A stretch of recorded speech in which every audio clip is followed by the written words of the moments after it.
Good evening. Good evening. This is that might go. Does that help? Okay, great. Thank you so much for being here. I'm really pleased to see all of you. This is a wonderful turnout for a Friday night. It's really a tribute to you that you have taken the time to come. I'm Cynthia Bledsoe. I'm the acting director of the Charleston County Public Library and the Charleston Tells Storytelling Festival director. I've got my little notes here. First of all, let me just go through all the wonderful people that we have to thank for this program. As always, we have sponsors, and we couldn't do any of our programs without them. I want to thank the Humanities Council South Carolina, their state program of the National Endowment for the Humanities, and the South Carolina Arts Commission. They both receive funds from the National Endowment for the Arts. The Charleston Friends of the Library, which support every program that we do. I mean, they're fantastic. The Charleston Tells Storytelling Festival, of course, the Charleston County Public Library, and the Charleston Tells Storytelling Festival. I just so happen to have little flyers here for you. I'll take a little moment. The festival is March 11th and 12th. You can buy tickets over on the side here under the bright orange banner. So please take a moment to find out more about the festival. If you are so inspired, buy a ticket. You can also purchase them online, but definitely this program is an outgrowth of that, and we hope that there'll also be a direct tie-in from Kiran's time here in Charleston with the Charleston Storytelling Festival as well. When we first envisioned Charleston Tells Storytelling Festival, we did it because we wanted to share the incredible art form of storytelling. We wanted to promote storytelling, but we also wanted to promote the power of stories.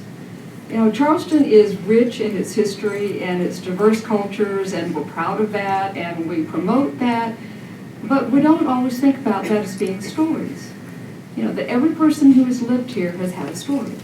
Our cities have stories, our communities have stories, and those stories continue to change with every action that we do, with every action that happens to us in the city, and we're shaped by that. But we also have the opportunity to shape those stories for our community. Now, Jonesboro, Tennessee, which is home of the International Storytelling Festival and the National Storytelling Festival and the International Storytelling Center, is a city that knows the power of storytelling. This will be the 44th year for the National Storytelling Festival, which is, a remarkable feat. And the whole city has embraced the power of stories and wraps itself around that festival. That city has reached out to us, as well as the International Storytelling Center. And we're going to start tonight first with that reaching out. The city has a proclamation for us. They have issued a city to the city of Charleston and to the Storytelling Festival in friendship and support. Now, Charleston's sister city is Spoleto. You know that. And we're familiar with the concept of there being twin cities, that lots of cities in this country have a twin. We have a twin, this international twin.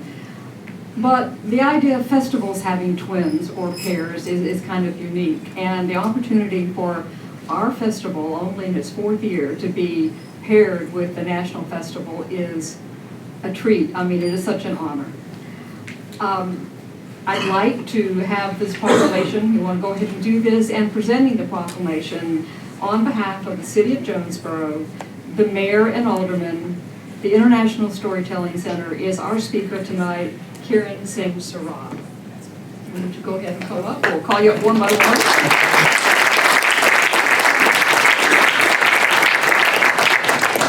Accepting the proclamation on behalf of the City of Charleston is Mr. Mike Wack. He is the newly appointed Special Assistant for Quality of Life and Community Outreach.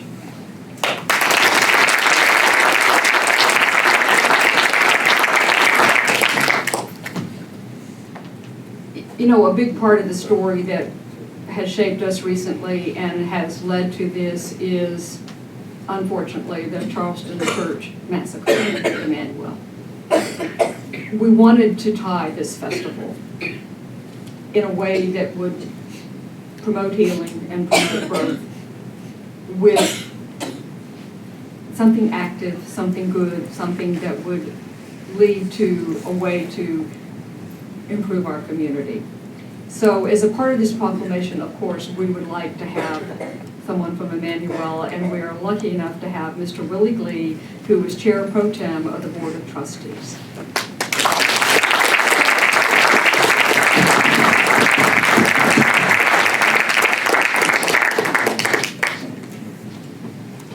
Yeah. I think my microphone is on. Yes. Okay. And you can hear my British accent, right? Tennessee accent. So it's my honor to read this proclamation on behalf of the town of Jonesboro and the International Storytelling Center. A proclamation supporting Charleston, South Carolina's exploration of the use of storytelling to build relationships and community.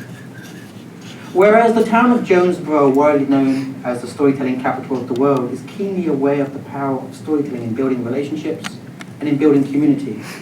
And whereas through international efforts in using the diverse stories of our population as a means of establishing common bonds, of enhancing understanding, and in highlighting the value and the importance that all residents play in developing the character of our community, Jonesboro has seen the power of story positively impact the social fabric of our town. And whereas the International Storytelling Center in Jonesboro is a worldwide beacon of the power of storytelling in healing conflicts and building bridges.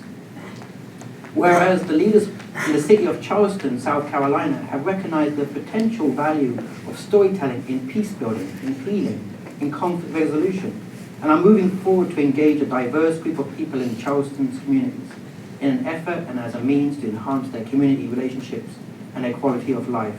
Then now, therefore, I, Kelly Wolf, the Mayor of the town of Jonesboro, on behalf of the Jonesboro Board of Mayor and Aldermen and the residents of Tennessee's oldest town, do hereby proclaim our congratulations to the leaders of Charleston, South Carolina, for their insight in using storytelling as a tool to develop positive bonds among people of different races, cultures, and ethnic backgrounds, as we offer our sincere hope that the use of story as a relationship building tool is as successful in Charleston as it has been in Jonesboro. Be it further proclaimed that the staff and the town of Jonesboro, in partnership with the International Storytelling Center, is available to explore connections, share resources, and to provide assistance to the people of Charleston as we learn from and help each other in our efforts to make our communities a better place to live and visit.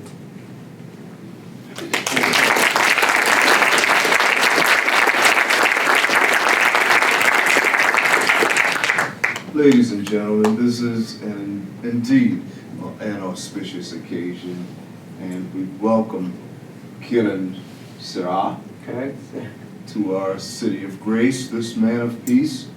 We love what you're doing. We will certainly press your idea of a twin city concept here.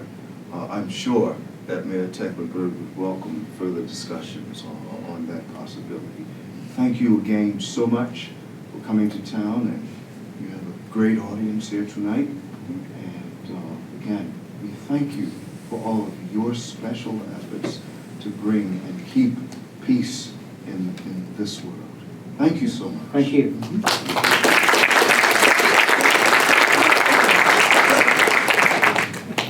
For Emanuel AME Church, I'd just like to thank you for your prayers and your kind words. Thank you so much.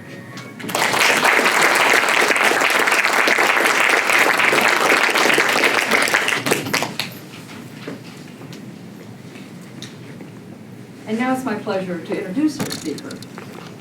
Kiran began his career as an artist and a teacher, and he's established a number of award-winning peace and conflict resolution programs in museums and cultural centers in the UK.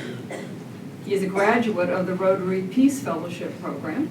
He's a folklorist, he's a slam poet, he's a lot of things. And he's interested in the power of human creativity, arts, social justice, and the notion of a truly multicultural society. He was selected as the president of the International Storytelling Center in 2013. And he's an advocate for arts who's spoken in numerous places, one of them being the United Nations headquarters, when he delivered the keynote address at the International Rotary UN Day in 2013. When looking at information about Kiran, I found a quote that I just really liked that was on the Arts Work blog. It said, "When we bring people together to share stories, we create community." And that's what happens at festivals. And that's what I'm really interested in.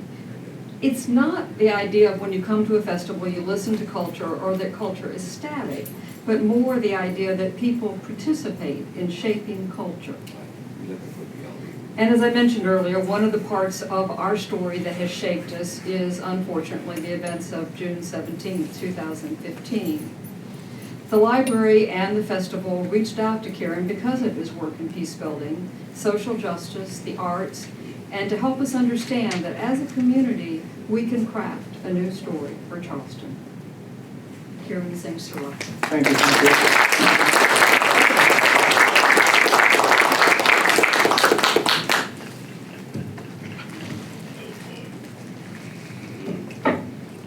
No microphone.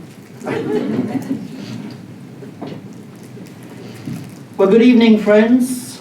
Good evening. Or would you like to say in East Tennessee, namaste, y'all. So before I start today, I'd like to take my hat off to Cynthia and to Kim from Charleston Public Libraries for inviting me to speak here today, and also to the people and to the citizens of the city of Charleston. It's an honor to be here as we explore stories of love, empowerment, community, and as we honor the people of Charleston, past and present. I'd like to present this talk in honor and special honor and remembrance of longtime library staff member Miss Cynthia Graham Hurd. It really is a wonderful to be here. Today I had the wonderful privilege of working with the City of Charleston's youth at Burke High School, who told some amazing stories about what Charleston means to them. And let me just add, this is my first time in Charleston. And although I live in East Tennessee, I'm actually originally from Scotland, a country that rains 12 months out of the year. So it's always really nice to be in a place that's warm and sunny. So today I want to explore with you the power of storytelling and its transformative potential to building communities and a better world. We are all storytellers, because we are the stories of those that come before us, and we are the stories of those that come after us. And as we learn to listen, collaborate, and engage and share our stories with each other, all of us have the ability to write our own story script. All of us in this room are carriers of stories. Stories are part of our DNA. We are all storytellers, hot-blooded believers in the promises of what storytelling can bring. We are dreamers. We are dream actors. We are the bone and sinew of our international calling, disciples of tradition, past and present. We are artists, poets, administrators, curators and citizens, advocates of for culture. We are the storytellers that can bring or give voice to the voiceless, to tell truths that need to be told. And we can use our stories to build community, to move beyond the search for the common ground and embrace the idea for one family, one home. There's a saying, the world is like a book, and those that do not travel will only ever read the first page. For me, storytelling is a way of traveling the world. Why?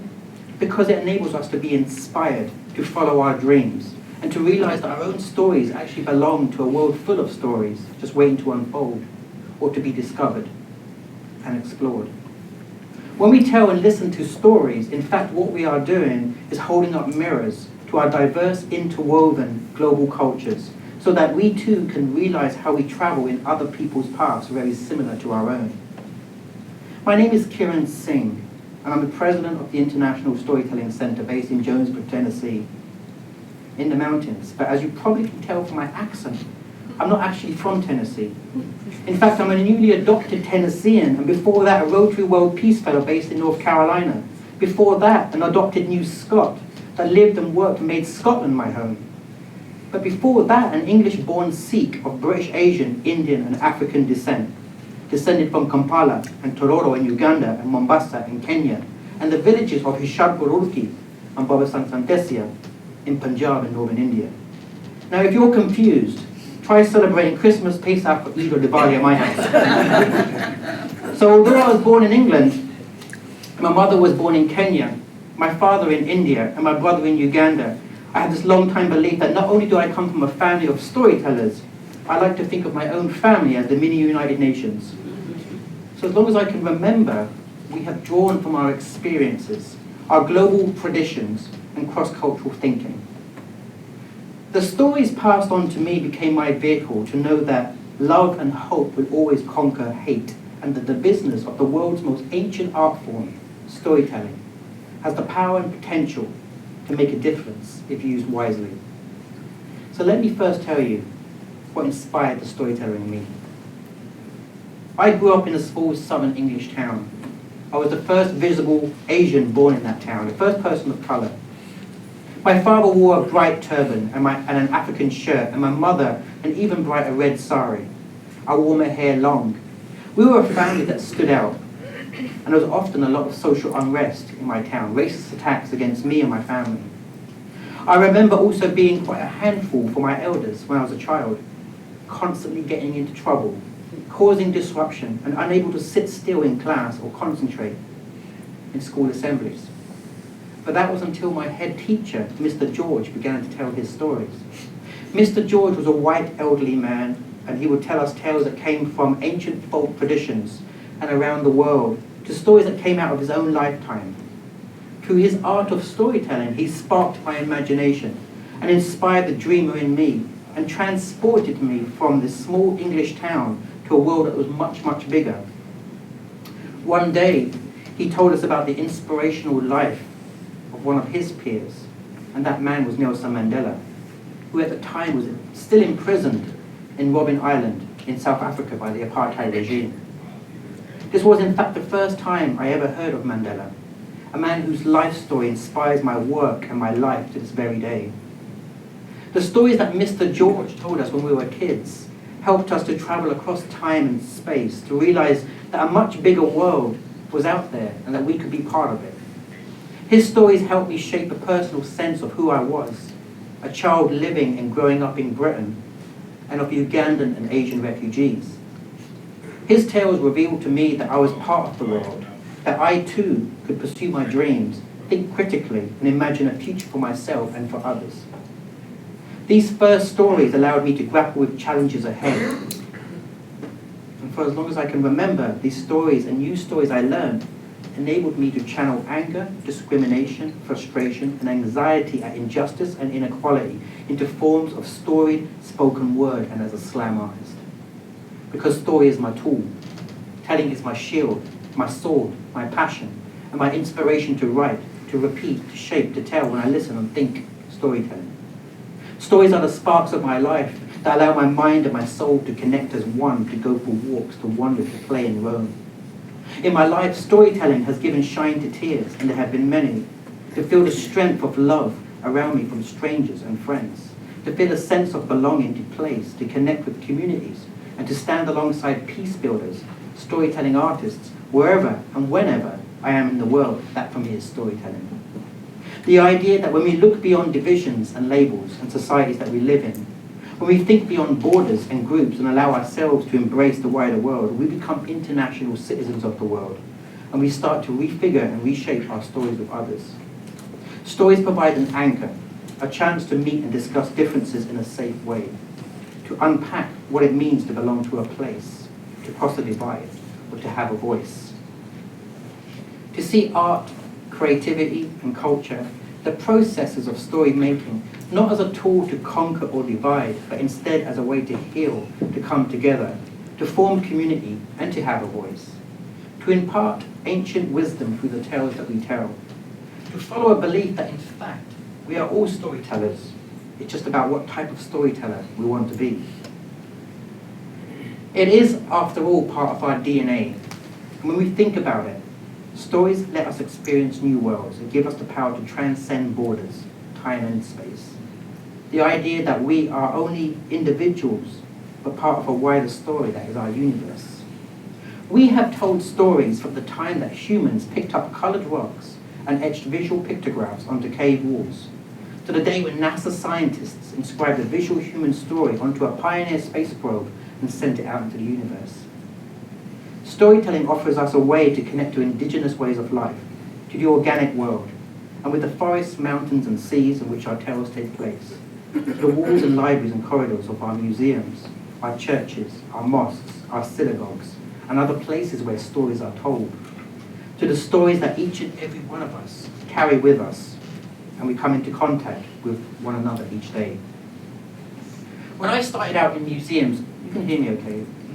When I started out in museums back in 2001, I met an education specialist that gave a talk at the museum I worked in, the National Museum of Scotland. He said the best way that we bring objects to the people is to break down the walls of the museum. Let material culture be free, he said, and let people come and take what rightfully belongs to them. Now the idea stayed with me. And I'm not going to advocate for getting into your bulldozer and bulldozing the museum, but in fact do something that's much more powerful instead. Use our stories to break down the walls of silence, the barriers to engagement, and bring to the fore the stories that sit on the margins. And when we have done that, help those that are struggling to tell it how it is. It was around the same time when I was working using storytelling in peace building and community building that I met Lonnie Bunch, and when we invited him to Scotland. At that time, he was the president of the Chicago Historical Society and now the thinker behind the new African American Museum being built on DC's Museum Mall, one of the most important buildings to be built right now in America. He said, one cannot tackle racism without grappling with the legacies of slavery, but yet few want to actually discuss it. Storytelling gives us a chance to provide safe frameworks, to delve into issues that are often difficult to approach.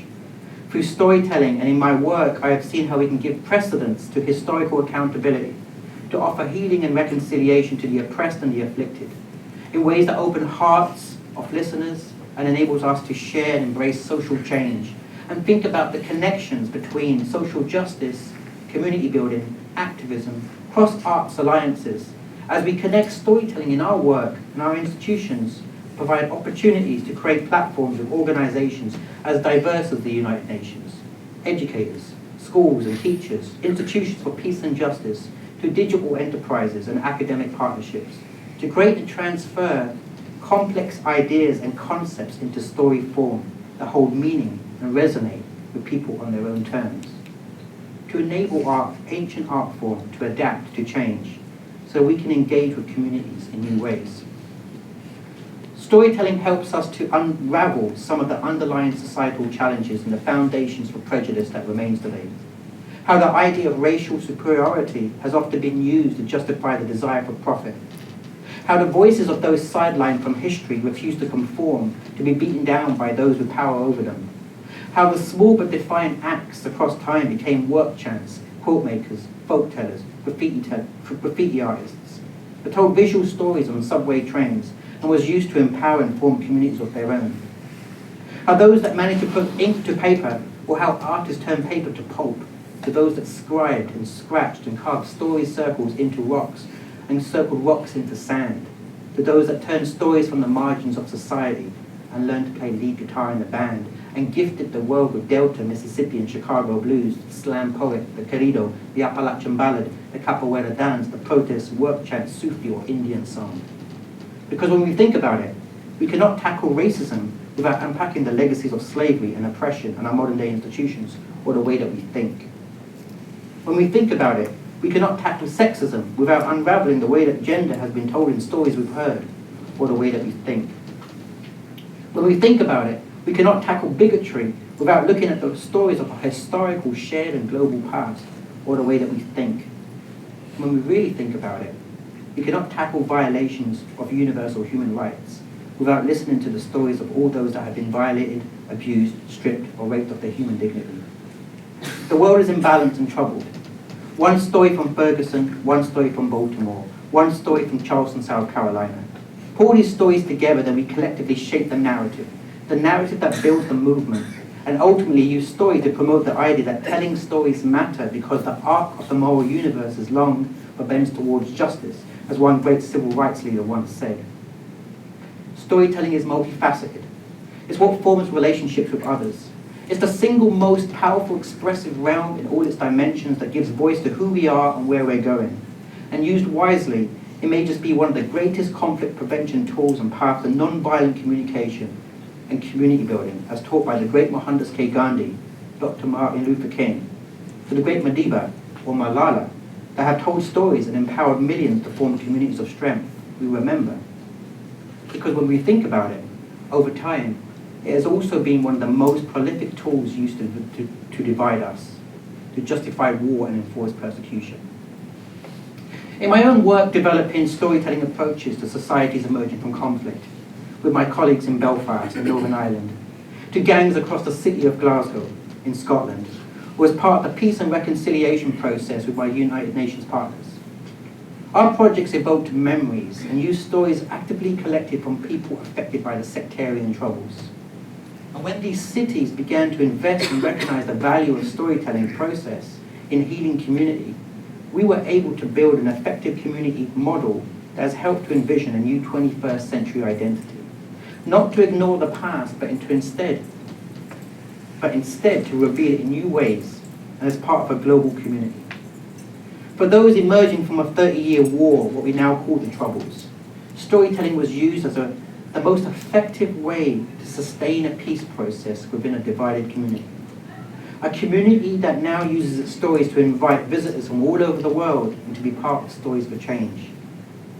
In my own contributions to that work as an outsider, as a brown, Asian, English-born Sikh living in Scotland, I was able to use storytelling and my own story to communicate the connections between racism and sectarianism, to form connections and relationships with community leaders, ex-paramilitary groups, territorial gang members, politicians, police officers, and people of all different faiths, to collect and tell stories and encourage them to tell theirs. What might be seen as a mundane, everyday story also offered powerful ways to explore and thread stories together.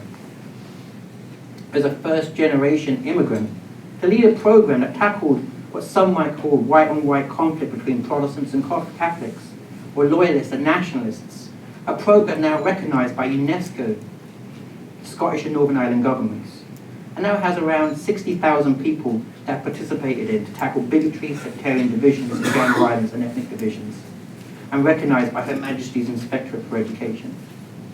We can never underestimate the power of using our stories, because world peace comes from a state of empathy, a state of belonging, shared notions of joy and happiness and suffering, all of which are fundamentally part of the human condition.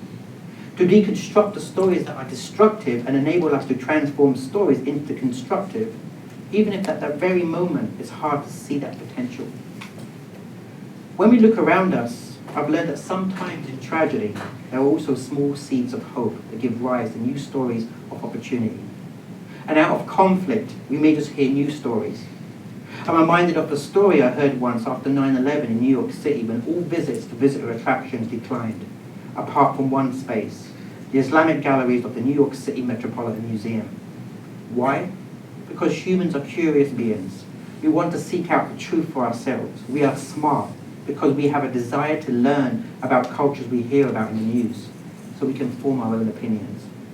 And that's why storytelling is important. It enables us to make connections to different beliefs, to ways of life, through family, through food, through journeys, through cultural events, to understand the different ways and practices of life and our common desire to live in a peaceful and conflict-free world. Storytelling offers us a search for the common ground and a place to find that important meeting space, to allow people to seek freedom by starting with freeing our minds and igniting our imagination. It doesn't mean it's easy. Utilizing the arts takes a level of thick skin and conviction in our art form. The first time I tried to bring two rival gangs into a museum space to share their stories, they broke out into an all-out war. But with commitment from building community, we tried again. And with specialist support from partners and city leaders, we saw the full potential of storytelling, including social workers, community development officers, police officials. We developed ways in which fostered story-based relationships that continue to be used to this day in citywide gang and peace and reconciliation programs. Models that are now being shared in storied approaches to building peace in the Middle East between Arab-Israeli Muslim, Christian, and Jew. Our stories help us refigure, reshape, and redefine our flexible identities, moving from place to place, or city to city, or country to country, to form new communities. So when we think about it, how many of us in this room today actually live in the same place as our ancestors? All of us stem from traditions that span thousands of years, to rural beginnings. We all have stories to share, from the wisdom of folk and traditional tales that we carry from our families, our tribes, our traditions, the stories that speak of 40,000-year-old civilizations from Africa, Asia, Europe, and other parts of the world, to the indigenous stories all across this nation, to the stories of this place. Storytelling teaches us to listen, to see truth through the narrative arc, and feel the essence of what lies behind the story, behind the story, behind the story that all of us carry. From the moment we cry our first cries to the moment we breathe our last breath. Because when we do, the idea of the oneness of the human family is possible. In 2001, following 9/11, and after an attack on a mosque and a synagogue in Edinburgh, through the arts and these expressions of first-person stories, we use storytelling to invite imams, priests, and rabbis, Catholics, Protestants, Muslims, Sikhs, Buddhists, and Baha'is, to explore faith and belief and identity in the 21st century. But most importantly, it was a chance to come together and embrace community, one another despite differences. A single event was created through a festival format, where people of faith and secular traditions stood side by side and told their stories. As poets read poetry, Coptic Christians sang songs of resurrection in Arabic. Sikhs wore the Scottish Sikh tartan and performed traditional Bhangra, the Scottish bagpipes. And Jewish Scots performed music that combined Scottish Celtic and klezmer tradition, and in the way that humour and meaning often coexist, they named their band Celtica Celtica. In that one single event, on that day, 6 months after 9/11, 6,000 people of diverse faiths and backgrounds decided to come together, to stand shoulder to shoulder, to use arts, culture, and personal storytelling as a powerful expression of community solidarity at such a time of difficulty. And the great thing that happened is that they wanted more. They demanded more, because friendship and stories were made that day. And rather than retreat from mainstream society out of fear of attack, they wanted to come together and not just learn about culture, they wanted to shape it. We all had the opportunity to use our stories as that binding force. Whenever there is conflict in the world, storytelling is art at its most raw. It doesn't require props, because it's told from the heart, diversified from our own lips, and then reaches the mind. At the same time, we must also be aware of the polar narratives that others may use to divide us. Alex Haley, author of Roots, once said when he performed at the National Storytelling Festival in Jonesboro, "Without storytelling, there would be no roots." Stories speak of diversity, our human interconnectedness, whether that's at a classroom telling, a museum major exhibition, at a festival in Jonesboro or in Charleston. It's a chance to thread stories together to connect with what it means to be human as one human family. Because diversity and true multiculturalism, after all, is about the integration of diverse ideas. Diversity and true multiculturalism is about the integration of diverse ideas. Stand in the water of culture and let waves of stories enmesh you, become your own, as one folklorist once said. And when we look around us, we will see stories being created right now. I recall a time not that long ago, in 2012, when I was asked to attend the UN headquarters to give a talk to around 1,300 Rotarians, UN officials, representatives from worldwide international development organizations, and guests gathered at the UN headquarters in New York City to explore ways to advance world peace and conflict prevention and resolution through the arts of storytelling. I was asked at that time because I was a Rotary Peace Fellow studying and living in the US. My plane ticket was all booked, my hotel reserved, but then the next day, a hurricane swept in, Hurricane Sandy, that devastated most of the city of New York, the state, and the Caribbean, and created an almost complete blackout. All digital, mobile, and internet communications went down, and many people's houses were destroyed. But somehow I managed to get word that I should find my way to New York City by any means, because the event was to go ahead. As I flew into New York City that Thursday night, 2 days after the storm had hit, at first glance I thought I was flying over the sea. But then I noticed the flickering lights down below and realized I was not over water. I was flying directly over the outskirts of the city itself, blacked out by the storm. Down below I thought I could see candlelights flickering, and I imagined people gathered together. Upon entry into the city, I sensed an atmosphere completely overwhelmed with weariness. Faces were tired but seemed determined to get through it all. 2 Brooklyn residents who had been stranded in Texas offered to share their taxi ride with me, as the taxi driver revealed his own story to us. And what had happened was that because all mobile devices were not working, arriving 2 days after the storm allowed me to connect with strangers, and I became immersed in their community. I used the time to connect with people's stories on real personal levels. Businesses and shops and cafes that managed to remain open welcomed people in, and at night time, right through the morning, people sat up around candlelight and talked, shared stories, and created community strength. And it made me think about how for centuries, humans have sat around fireplaces, shared stories, and formed communities. And here, with the lack of internet, phone communications, we were doing it again. Why? Because it was necessary to get to know one another again. I managed to get into the city of Manhattan, and eventually I found the last room left in the city, a room on the Lower East Side of Manhattan, powered by 1 generator. I got there by rickshaw, since taxis were scarce and had run out of gas.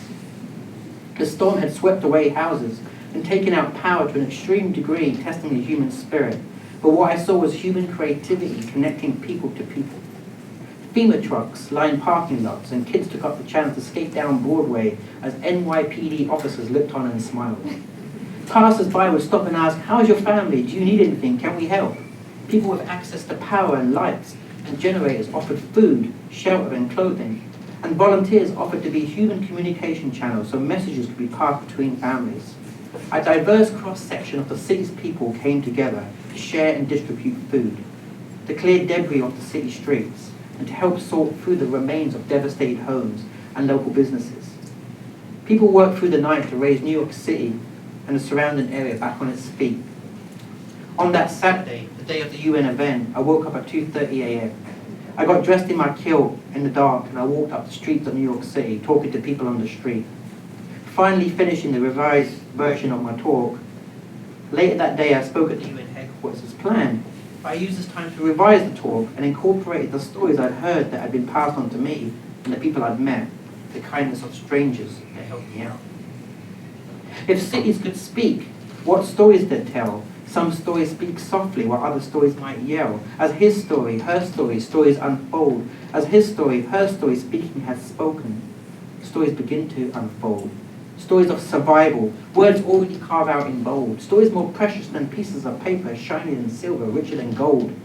There are many hidden stories, but with many voices that have lacked opportunities to tell, to speak out, to open up, to shout, to freak, to yell, that lay silent without a platform, arena, or a stage, ignored, unable to shout out in rage. Some people believe because of a past life this is one's fate, but looking closer I see a people intrigued to dab feet in paint, to perform, to compose, to dance in the night, to share stories by flickering light, through which a city makes art, dyes its hair pink, to making stories that make people think. Words become theatre, a play, a poem, a slam, a stranger's embrace, a community forms, transcending borders, colours, beliefs, and of race. Single moments etch into place. Listening to our stories, the lines in my hand become stronger. Storied narratives ripples like waves into sand. Stories are the sparkle, the magical spirit in the belly. It's the strange sensation when you see violence on telly. It's the things that keeps us thinking. It connects the rhythms of our past. It's the future, a chance to thank God Almighty, we're free at last. So let's all join in regardless. It's a human right to express how you feel, whether it's through sound, movement, poetic dance, mime, or in voice. To tell a story in this world, we've got a choice. Listening to beats from the human drum. As his story, our story, speaking, has spoken. As her story, our story, speaking, has spoken. Storytelling becomes maps of our imagination. It's not solely about a single place or a single tradition, as something that connects with something much more profound. It plays a crucial role in binding and helping communities to flourish, things that are essential to help us understand how we can improve and better our world. I now live and work in Tennessee. I oversee the work of the International Storytelling Center and the U.S. National Storytelling Festival. For those that do not know, it's the birthplace of the U.S. Renaissance in storytelling and a movement on the rise. As my predecessor, Jimmy Neal Smith, might say, a story revolution to build a better world. But I'm not a citizen of this country. Now, at 2013 National Storytelling Festival, I witnessed a story being told one evening by a midnight cabaret storytelling event, master storyteller Elizabeth Ellis. She told a story that autumn night that took us on a journey that made us laugh, cry, but then with around 1,500 people present that one evening, she closed the evening with a story about a time in American history of internal North and South conflict, when a group of mothers that laid flowered wreaths at the gravestones of their fallen Southern Confederate soldier sons decided to lay wreaths down at the gravestones of fallen Northern Union soldiers, because in their minds, they too were the children of mothers that lived far away. Now, romantic story, yes, but this was also during a time during the US government shutdown, when the two leading political parties somehow got to a point and they couldn't agree, so they shut down the government. But that event that night had boats from all sides of that divide, from all 50 US states, from different parts of the world. And she reminded us to stay connected with what truly is important. That no matter what is going on out there, what matters is our intentions to connect. To remember and try to understand one another, despite differences. To look beyond the labels of differences and borders and barriers, political and social divisions, regardless of who we are, or where we come from, or what histories we belong to. In essence, to use our stories to build civility, peace, and treat others as we would treat ourselves or those that we love. In 1972, 4 years before I was born, my own family were being forced to flee their homeland in Uganda at gunpoint. Around 50,000 Ugandan Asians fled the borders and settled in new countries, but my family managed to come to Britain. At this time, they could not take their personal possessions with them, or their objects of faith, or their temples, or their houses. But they could take their traditions and their beliefs, and they found ways to place them in the stories that they told, that they passed on to me and to others. The same stories that as a child became my greatest tool of non-violence. But more than that, they allowed me to shape a sense of personal and collective identity, to follow my dreams and build connections with others. I'm the proud son of refugees. I'm also part of the immigrant community that's had the great fortune to make England, Ireland, Spain, Scotland, North Carolina, and now East Tennessee my home.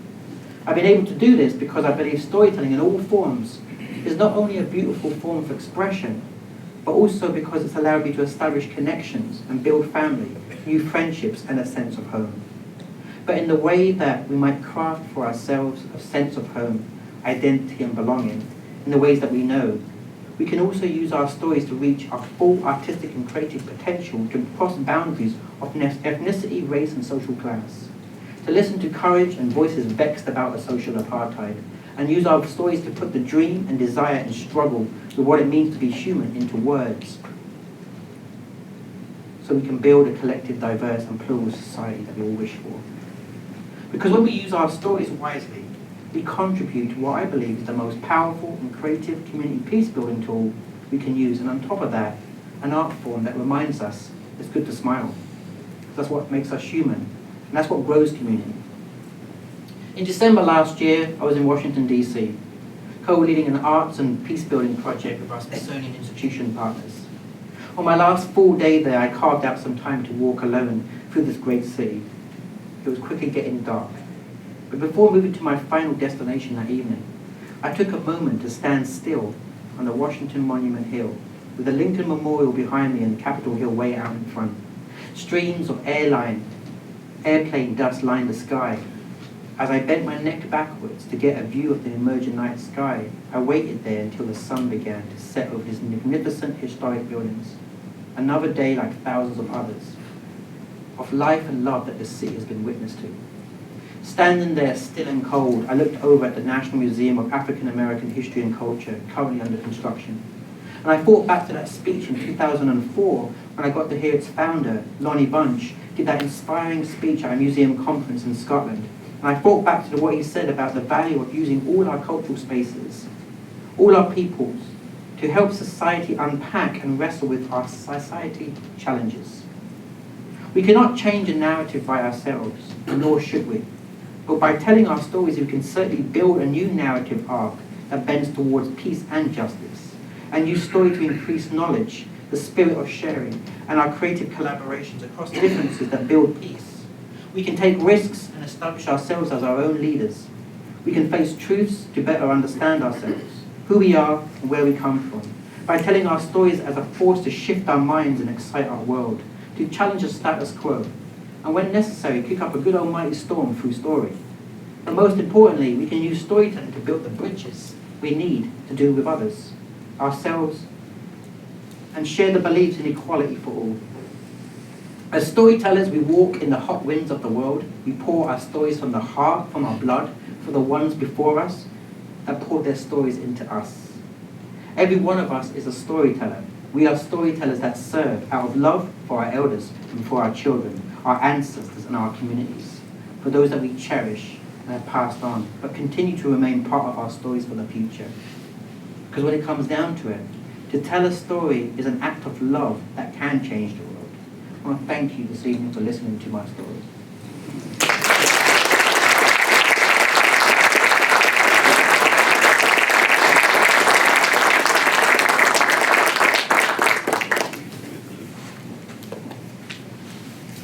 So now I'm going to the Harry Potter event. We're going to make some potions and do something. But I'm totally open to any questions that you might have. I know Cynthia and Kim have been working today at Burke High School, and it was really wonderful to hear young people tell their stories, but we did it through poetry and slam and story slam, and I'm hoping that some of those young people will also be telling their stories at Charleston Tales Festival, and maybe come to Jonesboro too, so we'll see. And I'm really excited about the opportunity to, I don't know, it might also be the world's first storytelling twin. I don't know. It might always be the first of that. So I am really open to any questions that you might have. I'm also open to do some performance slam poetry for you if you'd like that. Whatever you like. Well, I do have a question. You've talked about how in Tennessee, in the city, this process of storytelling draws communities together, neighborhoods together. I can see the experience happening at a festival. Tell us more about how it happens year-round. How is it that year-round there are ways that people can be telling stories to one another and building that sense of community? I guess, I mean, for those of you that know a little bit about the history of Jonesboro, it's branded the storytelling capital world. And some people might think, how can a small town in Tennessee become the storytelling capital of the world? But what happened when, in 1973, when Jimmy Neal Smith, who was my predecessor, he came up with this idea of creating an event where storytellers came together. And there was a small group of people, 80 people came. And so much so that it was a town that was kind of dying. It was lacking resources, it was kind of dying out, it was a small town that people hadn't heard about. And so they created what's now called as the world's first storytelling gathering of its kind. So what I see there is that you have a national storytelling festival, but it's become the brand. And so much so that, if you think about it, 111 jobs are created. $7.6 million are created during those 3 days for the town's economy. Not just the town, but the whole region. Every hotel, every cafe, every restaurant is full up. People come. And I'm going to do a little bit of politics. Average spend about $875 per person. They spend it and they invest it in the communities. So what happens is you have this also what's a creative placemaking approach where arts and culture is put as a catalyst for helping to revive a community, build civic engagement, help to empower a sense of belonging. And when arts and culture are put at the forefront, then you have something on which a community can feel very proud of and feel a sense of belonging to. You have this flagship event, but it sparks storytellers from across the country that want to move to Jonesboro. It encourages other people to move. So now you have about 300 hours of live performance storytelling, 26 weeks of the year. But you also have guilds and events, barbershops that brand come and get a storytelling haircut, to farmers market to do that. And everyone can kind of somehow be part of that in some way. So it's a bit like, one of my heroes is Bill Strickland, and I think I talked a little bit about him today, and he he created these arts and cultural centers in Pittsburgh, PA, I think it was, the first, and he said, and it was a kind of a community that needed support, and he said that you create a beautiful space and beautiful things will happen. None of the young people that came through his doors, he said, I want to go through a metal detector. You give them great art, give them a great experience, give a sense of empowerment, and then grateful things will happen. When he built these centers, now there's like a whole flourishing industry that's created around those centers that he created. The same with Jonesboro. The festival has sparked festivals, events, and other people just take the idea of story because you can create your own smaller events as a result. So I think it's very interesting when you get, Jonesboro's an example of that, where storytelling has been taken to such a degree it's become the branding of the city.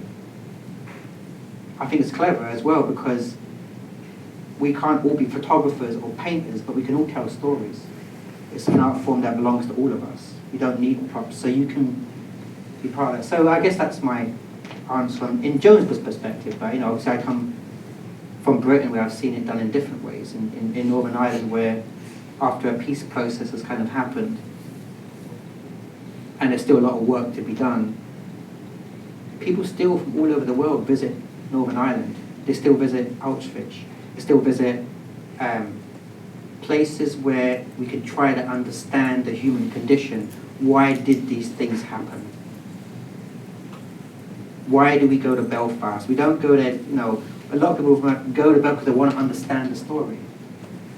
We go to Auschwitz because we want to understand the human story. The most popular museum in Washington, D.C. is the Holocaust Museum. That's not a Disneyland experience. You go there because you want to get connected. You want to understand why we as a world are acting in a certain way so we can learn about it. We are curious about it. So I think when we think about it in that way, as I say, there are opportunities through tragedy also to help bind a community. And I think we can look in a form of entertainment, but we can also look in it as a way that humans inherently want to have meaning in their lives, and the most accessible way to do that is through the story, through a story. Do something? Long answer, sorry.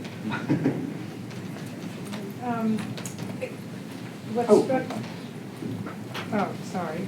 Thank you. What struck me, I don't know if this is working. Is it working? Ready to turn it on? It's on. It's on. All right. What struck me about the flyer for this event tonight was the word peace. Is the center in Jonesboro, I'm sure you're reaching out because I know the center and but are you now organizing, because also many of the storytellers are aging, the original ones, are you reaching out to them to serve as peace ambassadors around the country, perhaps in their regional areas?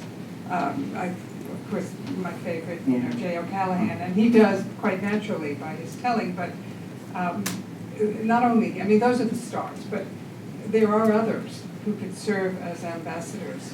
If they were just made to feel that they would, I'm not saying to pay them necessarily as a job, because that would be another issue, but are you doing something like that, particularly when something like Missouri happened? In fact, that you're here, very much following on the heels of the Emanuel massacre, which is unfortunate, but it does require us to then go in. I really think it is a requirement. I don't think it's just an option. I think we must do it as storytellers. So is Jonesboro organizing? Is what I'm saying. We are organizing. I think it's been not necessarily. If I give you a little bit of some ideas about. So we've been working with the Ferguson Commission in Missouri. We have not directly been sending storytellings, but we're working with the commission set up by the governor of Missouri to help look at how stories could help with the healing process. We are working on a commission in Baltimore, and I mentioned it today. One of my colleagues, who's Melanie Douglas, who's the great-great-granddaughter of Frederick Douglass, I collected a story about 3 years ago. I commissioned her to create stories as women as peace builders over this past year, and we wanted to launch it for Women's History Month, which will be 1 year, just before the 1 year of the death of Freddie Gray, which we know there's going to be a lot of potential tension that's going to arise from that. But what she's doing is writing letters from the ground up. She's created spaces. They're not professional tellers, these are everyday people. But she's created a laundrette in the middle of Baltimore where she invites the community in to tell their stories through arts and music. So she's writing it from a perspective through her eyes, but also she's been collecting stories as people, grassroots people, mothers, police officers, you know, all sorts of different people, to collect those stories, and she's going to present that in the form of letters. So with our ideas of project, we did a project 2 years ago where we collaborated with the United Nations Education and an organization called Masterpiece. Now, obviously our professional tellers are great ambassadors, but they're not, so many people are doing so many different types of things. That was a project which actually launched a global competition aimed at millennials.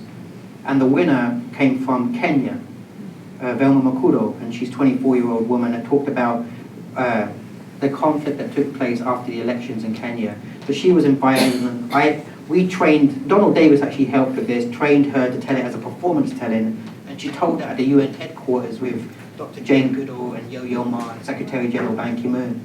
That was live streamed to DRC Congo, and it was the official Student Observance Day for International Day of Peace. So there's types of projects. There's some more academically based projects that are going on right now that's not really in the public realm just yet, but programs with the Global Peace Index. You might know the Global Peace Index is the world's largest tool to measure peace and stability in the world. Around 200 countries in the world are kind of adopting this idea. So Steve Killier came to the festival as a guest. And what we're looking at is like, if you want to measure peace and stability in the world, the way to do it is that you have to if you want peace in countries, you have to envision what peace looks like. But how do you envision what peace looks like if you haven't experienced it? So how you do it? You do it through storytelling. So we're turning, hopefully, funding permitting, getting the Global Peace Index, which is the world's largest tool, and turning that scientific, 10-year scientific data into storytelling material. So every child, every teacher can teach what peacefulness looks like through story. So there are lots and lots of programs that are developing along those lines. Of course, our professional tellers, whether you laugh, you cry, Donald Davis, Bill Lepp, etc., J.L. Callahan, Sid Lieberman that passed, Alex Haley, Guy Carawan, many, many others that have performed past and present, are all ambassadors because they create community. When you stand on a stage and you can engage people, you are creating community. Whether you laugh, you cry, you joke, you're creating a sense of community because we're having the story in the moment. So it's multifaceted, the peace building approach, and obviously different. I'm not going to knight a storyteller. You are now a peace builder, Mr. Gillet. But there are certainly programs like that. And I kind of think about it, the National Storytelling Festival is our flagship event.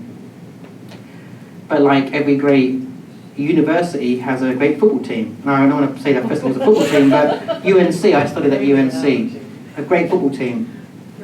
But it brings attention, but what is greater is the library at UNC. The festival, to some extent, is the football team, but it funds the library. The library is what I'm really interested in. Where we can engage with young people and, you know, and etc., do that type of work. That's the stuff that I'm really passionate about. Yeah, I'm really appreciative of Oh, how you doing? really appreciative of your work with can you hear my voice? Yeah, I can now, I'm sure. Really appreciative of your work with schools, and also your work with Bert this afternoon, and what you were saying earlier about using stories and encouraging teachers to use stories in their classes. My wife taught English for 20 years in the middle school and had her students telling stories and even writing little books and so forth, and the students loved it.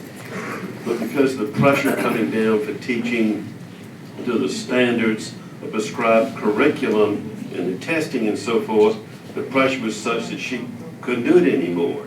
And that's happening with so many teachers, not only in South Carolina, but across the nation. So I was wondering if you had any suggestions, any models for either school districts that have broken that prescribed model is being pushed down, because what you're saying is so important. We need to hear more of that so that we can get back to including more of these stories and using them in ways that you suggested to counter that pressure that's coming down very forcefully on teachers in classrooms. Yeah, I don't know so much. I mean, I trained as a teacher in England, and I don't know so much about how it works in the United States. I've never been a teacher in the United States. I don't know that type of aspect, but I don't know that, you know, we looked at, you know, I was an art teacher in a secondary high school north of London. I was 22 years old when I was a teacher there, and I had these kids that used to come up to me, and they were supposed to be expelled for 2 weeks, but somehow they kept coming back to my classroom. And the head teacher says, do you know what? Just let them come, because they're not going anywhere else. They're not going to English, they're not going to maths, they're not going to science. A lot of these kids, the young teenage girls, were, you know, had gone through an abortion aspect. One young lady, she tried to take her own life. For some reason, they all came to the arts room. They all came to my space, and they didn't do work during the curriculum before. So what I did was, like, lunch break and after school, you were in my time, so we can listen to hip hop, we can chill out to R&B, but we're going to do some work too. We create an environment. And what I did find was that when you give young people a chance to express their voice, whether it's orally, in painting, in any ceramic form, then you give a sense of self-worth. You learn to love yourself, then you can start communicating and loving others. You know, and that's what I found. And I guess that my experience is, like, I don't know about the formal curriculum side of it. I can't really comment so much on that, but I just know that in certain programs, like in Glasgow, we had flexibility. So when I talk about working with gang youth, 360 gangs in the city of Glasgow. Some of these gangs are 200 years old. Some of these gangs have up to 5,000 members. But what we did find, and some of these gangs are run under sectarian divisions, Catholic and Protestant-based gangs, Tonya Basses, the Santoys, etc., etc. I mean, I can go into detail on it. But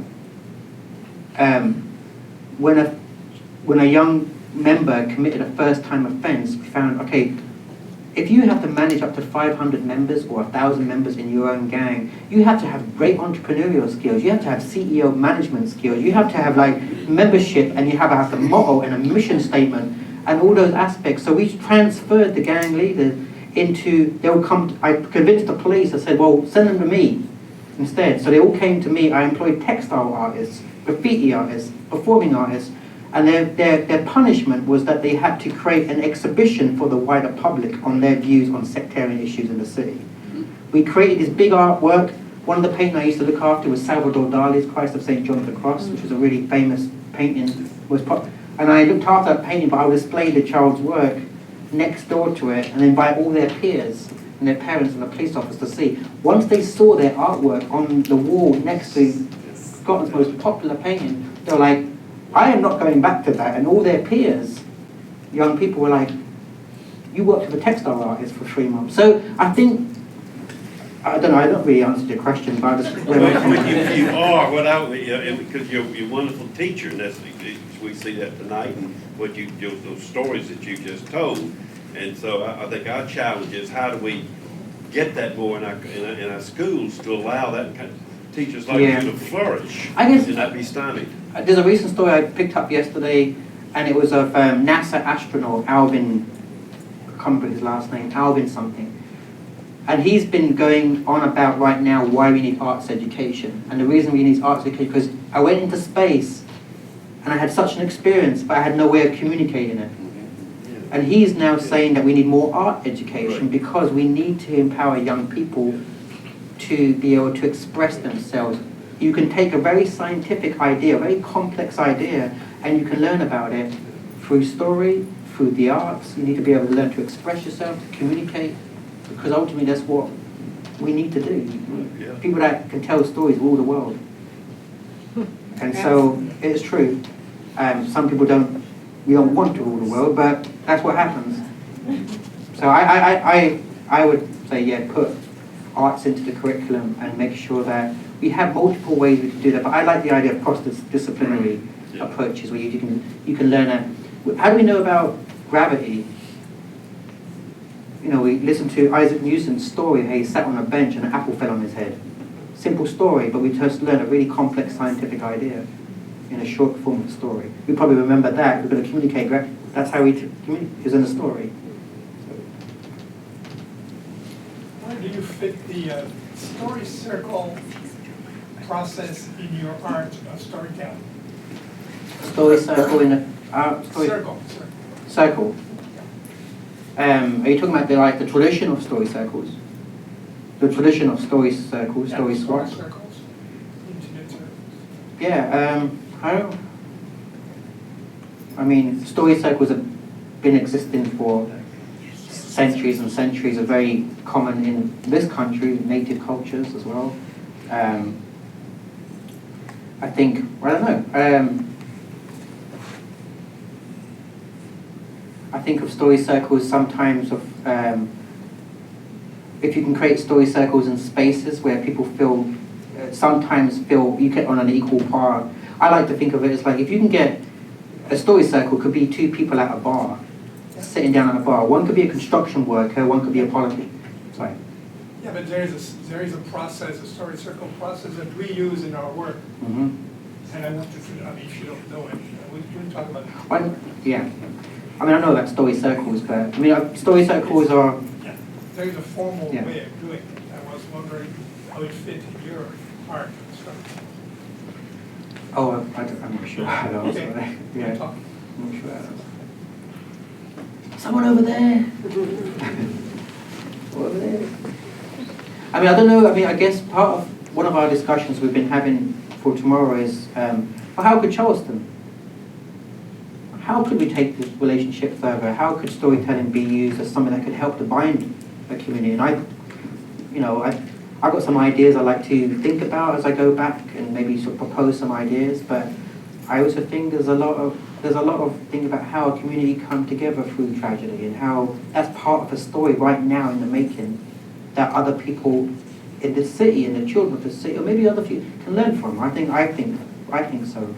You know.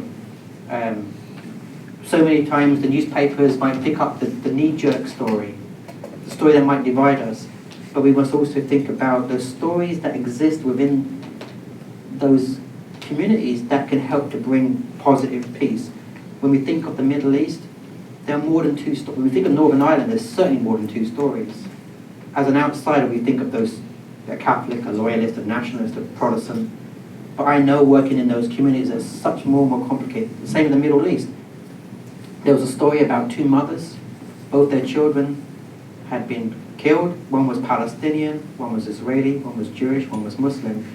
Just so happened that there was a fasting day that coincided Islam and Jewish fasting day. So they decided to fast together.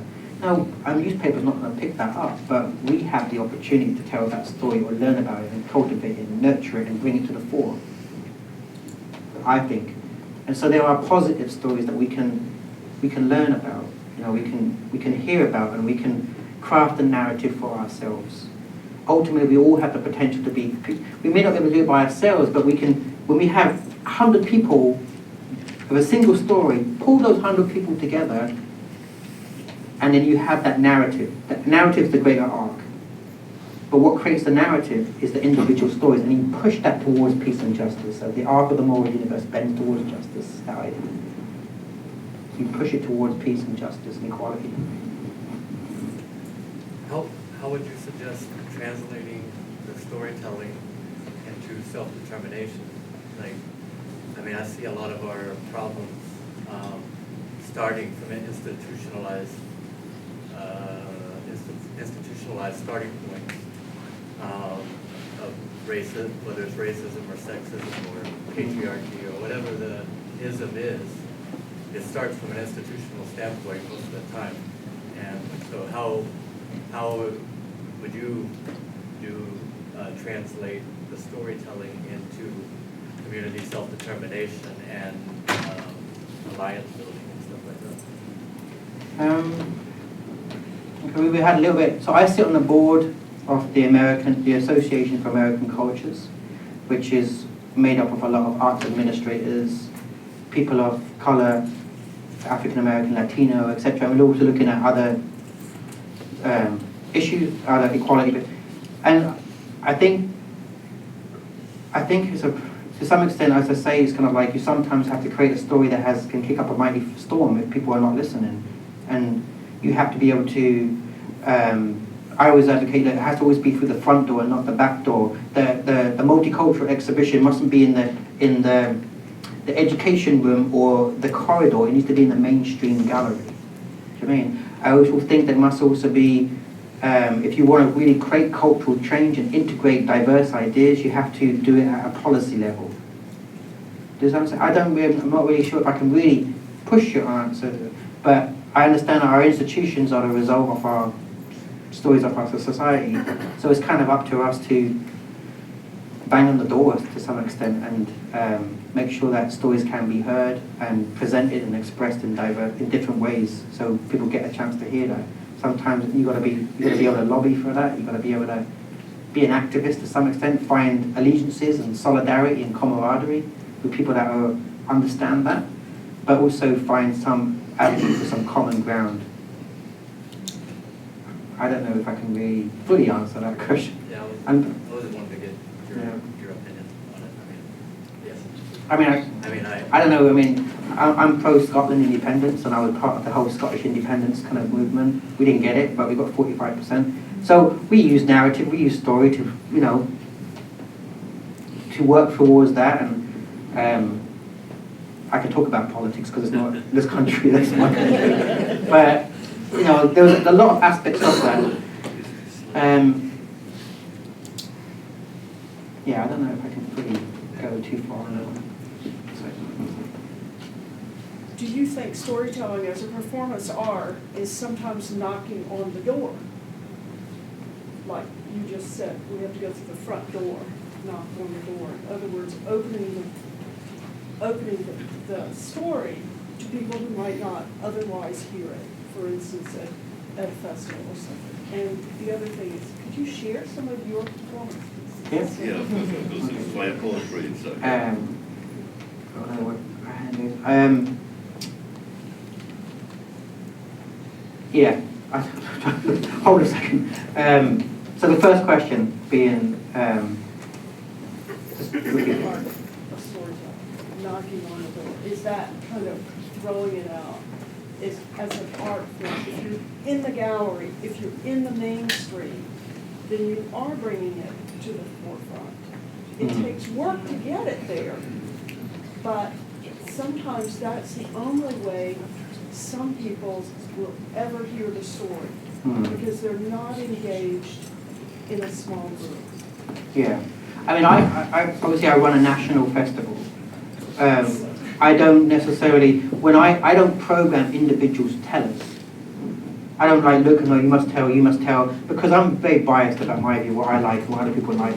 But what I do is when I look at the whole program, as a national festival, you have to have diversity representing the diversity of the nation. You have to look at diversity in terms of age, gender, race, ethnicity, sexuality. You have to be able to kind of have that in the lineup, because that is really important if you're going to call yourself a national. And I also think that sometimes it's not necessarily about having, you can't represent every single group in the nation, but I also think it's very important, like people say, why don't you have a children's tent? I say, well, exactly. So I work with National Poetry Out Loud champions. 365,000 high school kids participate in Poetry Out Loud. I mentor the champion. And the idea, what I do is I bring the national champion to stand on the stage next to Donald Davis. Okay, we're not having a children's tent, but it's a statement. That if you have a 17-year-old standing on the stage with one of America's favorite storytellers, then it's a statement, and you live stream that across the nation. Then it's a statement that young people belong on the main stage, not on a peripheral stage. When you think about diversity, you have to be on the main stage, not on the peripheral. We have to think about integrating it into your policy, your board, into your thinking. So what we call, it's not a bolted-on phenomenon. It's integrated into the way that you think as an organisation. I think so. That's what my beliefs are, how I like it. I'll do some poetry for you. Thank you. The library is a terrific source for everyone who are engaged or who are interested in storytelling. The South Carolina Arts Commission provides opportunity to schools and parents who are not familiar with the information. The schools need to apply for grants the South Carolina Arts Commission provide so that tellers can come in and they pay half the salaries of the professional teller. Of course, you have to qualify, but we have a number of storytellers here, but we need the parents to get involved, to see that the schools, maybe the coordinator of events or arts coordinator at the school, apply to the South Carolina Arts Commission to get a grant so that they would be able to bring artists of various disciplines into the school system. It is not difficult, it is provided. Our library here is very actively involved in exposing the children. So we need the parents to get into the school system, contact the county or the district school system and find out why are the arts coordinators not applying for the grants that are available through the South Carolina Arts Commission, and artists who are qualified in that area would be able to come in, not just in storytelling, but storytelling is very important for education because the children learn to read and write faster and easier when they're active participants in providing the stories as you had them do to write poetry and stories. So they should be able, if the parents would just take the time to implement what we've already got available. There you go. I'll go, okay. One question, not to put you on the spot, but Karen, would you be able to create a story right here that you've never done before, or something? No, don't. No pressure. I did that once. I was asked to go to represent the state of Tennessee. Oh, this food competition in Tennessee, in Nashville, and it was on the topic of food. So I just kind of talked about, okay, so in Glasgow we have people love their curries. They also love their karaoke. So we have karaoke. And sometimes when people get together, they don't just sing. They sing "Stand by Your Man." Como chameleon. Here's on my pillow. And then I kind of like talked about that, and I came and brought it back down to being in East Tennessee, and I love the idea of fusion foods. So I grew up with like, typical British roast dinners. But then we'd always have Indian masala spices, put it on it. We'd have pizzas, but my mum would make aubergines and curry, and we'd have curry sauce bases. So I love the idea of fusion foods. In Scotland, we have samosas, but we have haggis in the middle of it. We have pakoras, and deep-fried pakoras that are very Scottish and Glaswegian, but they appeal. And there's an ode to a samosa rather than an ode to a haggis. And in East Tennessee, we have biscuits, we have Appalachian. I like to think of the idea that you have, my friend, she's an African-American teller, and she talks about Afro-Latin as opposed to Appalachian. So the Indian word for Indian is Upner, so I'm an Upner-Lachian. And I do a lot of stuff about biscuits and food and funny stuff. I'm actually the biscuit king of Knoxville. I went and did a biscuit fair. Meanwhile, buttermilk, homemade biscuit, state-fed, deep-fried, try it, roasted, deep-fried, Kool-Aid, deep-fried, brownie, sugar on a sickle, man, olive, pickle, black-eyed peas, sweet iced tea, Winston-Salem, Krispy Kreme. It goes on like that. So, a little bit of so they're all over the place. There's no beginning, middle, and end, but it's a bit of fun. Sometimes you can, sometimes. So I'm going to maybe do a one performance piece for you. It's a piece that I wrote, and I did it today at Burke High School, and it's called, well, I'll give you the prelude. So in 2009, I was working in Colombia, in South America, in Bogota. In Bogota, in Colombia, there are 3 million displaced refugees. I went to Colombia to work and connect with the communities, but I only knew a few things about Colombia: cocaine, coffee, and Shakira. So a few things I knew about Colombia. But then when I actually got into Colombia and Bogota, and I got to meet people, and I went up to the the mountains, the hills outside surrounding Bogota, I got to meet Uncle David and Miriam. People invited me into their homes. We drank coffee and we made friends. It's a country where they say, mi país es tu país. My country is your country. And it was the most welcoming, beautiful, misperceived country there is. It's a beautiful place and absolutely amazing. But when I went back to Scotland, there were like more than 3 million people displaced themselves to Wimbledon or Glastonbury or hooked on Wimbledon. I went up to a music festival in the north of Scotland and hundreds of people, thousands of people displacing themselves with these multicolored tents with a Scottish flag, a Welsh flag, an English flag. We're all going around, we're sipping on fair trade tea, going about how great our country is. Oh, it's so great, yeah, we're British. Sipping on fair trade tea, but taking lines of cocaine. And it made me think about, every line of cocaine that you're taking is fueling a war in another part of the world that I just come from. It's creating a violence. We're all interconnected. I mean, we have to think about that line of cocaine. It's not a cool drug. It's actually something that's fueling a war. And it made me think about, especially because they're drinking fair trade tea, that in fact there's no such thing as fair trade cocaine. So this poem is called There's No Such Thing as Fair Trade Cocaine. And it goes like this. White lines and choices are going through my brain. But the hypocrisy of it drives me insane.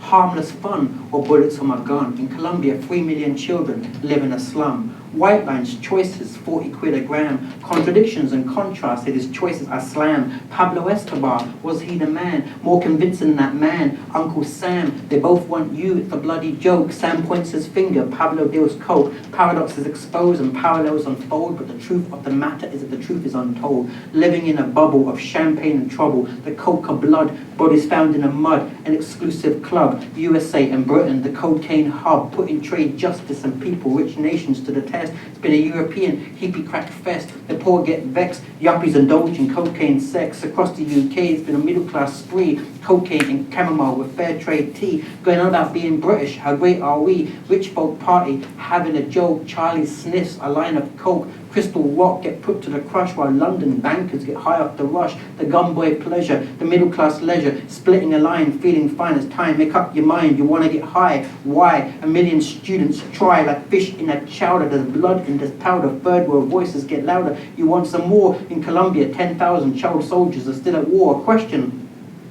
Who exactly, though, is violating humanitarian law? Oxford professors do lines in the loo while indigenous Indians are staging a coup. Ignorance, bliss, look, there it goes. Narcotic dreams up your nose. The human rights dampened, the violations rampant, the kidnapping and killing. The cities are filling. Organized crime, just a sign of the time. The coke is spice, the pimp is paradise. Pocket in tubs, Miami Vice. We're meddling in Medellin, the FARC, a prophet in the powder killer, the cocaine gorilla. She rose up at 20, lying in bed. 1,000 magic crystals whizzed past the Queen's head. In Colombia, 10,000 dead. White lines, choices going through my brain. There's no such thing as fair trade cocaine. There's no such thing as fair trade cocaine. There's no such thing as fair trade cocaine. Cocaine, cocaine, cocaine. There you go.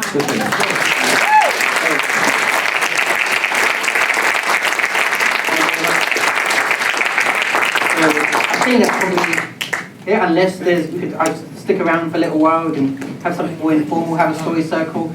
But again, sorry. Could you do something you did with the students at Burke? You did something to get them engaged. One of your slam poems? I did that slam poem. I did a poem called A Chip on My Shoulder, which is about being interrogated. And it was when I got working in Glasgow, I would do this piece where I got taken for interrogation, but then I was asked that they said I had a chip on my shoulder, so I wrote a poem called A Chip on My Shoulder, which is, I can do that, if you've got time, I don't want to speak it, but it's a chip on my shoulder, and I cut out the swear words, and I won't do it tonight, because but I'll just try and cut out and I didn't do it for the students either, I just, try to keep it clean. So the chip on my shoulder was actually based on, in 2007 or 8, the mayor of the city of Glasgow, we twinned with Marseille in France. So she said, could you go and be our representative, offered a hand of friendship, and we'll do a project looking at peace and reconciliation between a lot of Middle Eastern, North African partners. But on my return, I got interrogated by Glasgow police, even though I was representing the city. It was in my own city. This is the 4th time I've been interrogated, taken for interrogation. And other times taken away in Paris at gunpoint. taken around the corner, made to get on my knees, asked if I was a Muslim, I was going to blow up the plane. You know, all these different types. I know there's obviously issues around that, but it made me think while I'm in my home city, I was interrogated. So, but the only reason when I asked them why they took me for interrogation, they said I had a chip on my shoulder. So it made me think about this idea that when someone says you've got a chip on your shoulder, what are they trying to do? They're saying that you can't talk about slavery, you can't talk about racism, you can't talk about sexism, as if that chip is something that, well, we're going to forget about history or we're going to talk about it. Because sometimes that chip is something that can be channeled and it carries stories where we come from. When they took me for interrogation, I asked them what for. They said it was because of my chip. My chip? Well, I'm well proud of it. So I interrogated them. Let me tell you about it. This is my chip that rests on this shoulder. Although sometimes it feels like a boulder, a rock, a time bomb, a ticking clock. My chip is my link to my past. It reminds me of my ancestors who fought against caste and other systems of control that puts another man down. My ancestors fought injustice against King George and his crown. To know your chip is to acknowledge a path. If you expect me to bow, you're having a laugh. I said, go on, detain me. I refuse to fold, to be subservient, to do as I'm told. You took me in and you threatened to keep me on a 9-hour hold. For what? Is this how you want to stop war against terror? Random selection, or is it just that my appearance is my error? Because think about it, I say. Do we really want full place state control, to compromise our freedoms, to sell our soul, to just accept Home Office plans that tears tolerance apart, more toxic than a parliamentary hour? Gordon Brown file. Not me.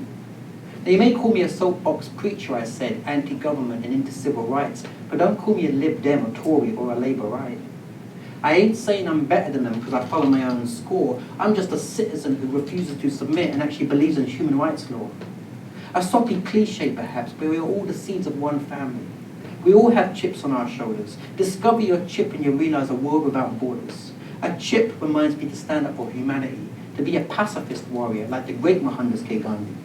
I'm proud of this chip that rests on this shoulder. It reminds me of where I'm from, to stand up to detention without cause, because think about it, it's just wrong. There you go, that's a chip.